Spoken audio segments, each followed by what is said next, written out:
I timata au ki te ako I te reo Māori I te tau 2017. He mīharo tēnei huarahi, a nōku te honore nui. Heoi, kāore au I ata whakaro ki ngā uauatanga o te ako I te reo mā te hangarau whakawhiti kōrero.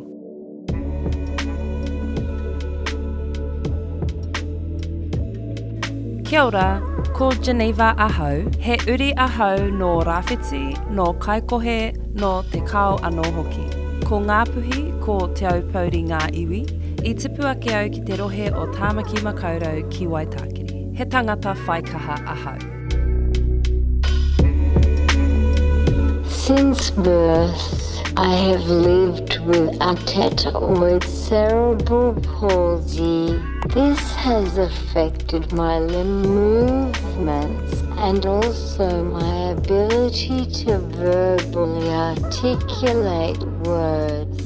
So I use a communication device to communicate. Although using a device has been such a necessity in my life by providing me a voice in society, it doesn't give me the ability to communicate proficiently in Te Reo Māori. So for this kaupapa, I'll communicate in Te Reo Māori through voiceover.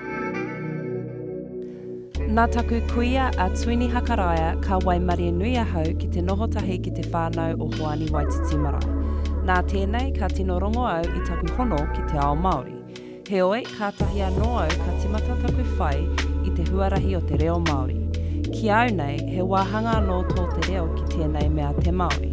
Ka rongo I te hono tā ngai me te here ki tōna ake ahurea. A, ko tāku he whai ki ariro I au taua honore nui.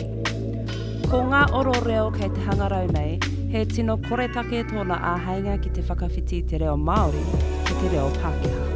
He mea nui ki au te āheinga ki te whakawhiti kōrero I te reo Māori.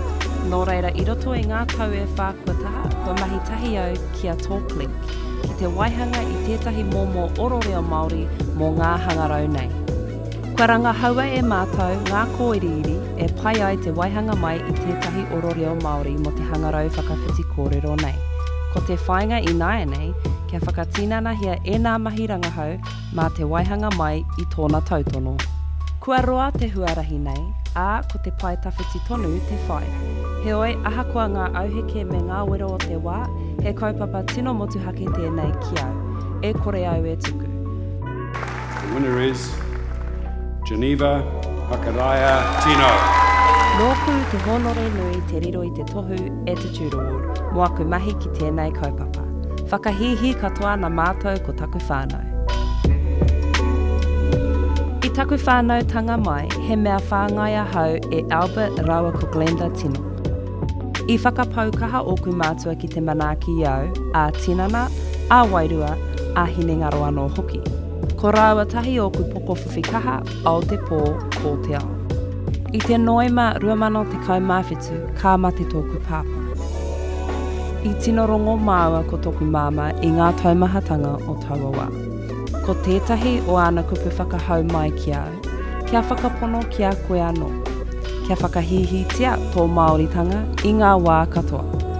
E mōhio puana ahau ko tōna wairua tērā, e āta ārahi ana I au I roto I aku hairetanga katoa I te ao nei. Ko taku whainga matua, kia kitea, kia rangona anō hoki te whai wāhitanga nui o te hunga whaikaha I roto I te ao Māori. E tino kite ana ahau I ngā whanaketanga nui mō tēnei kaupapa. Ko te pai tawhiti, whaia kia tata. I am excited for the day where I will be able to express my thoughts and opinions in Te Reo through my device instead of voiceover. Until then, hey corner.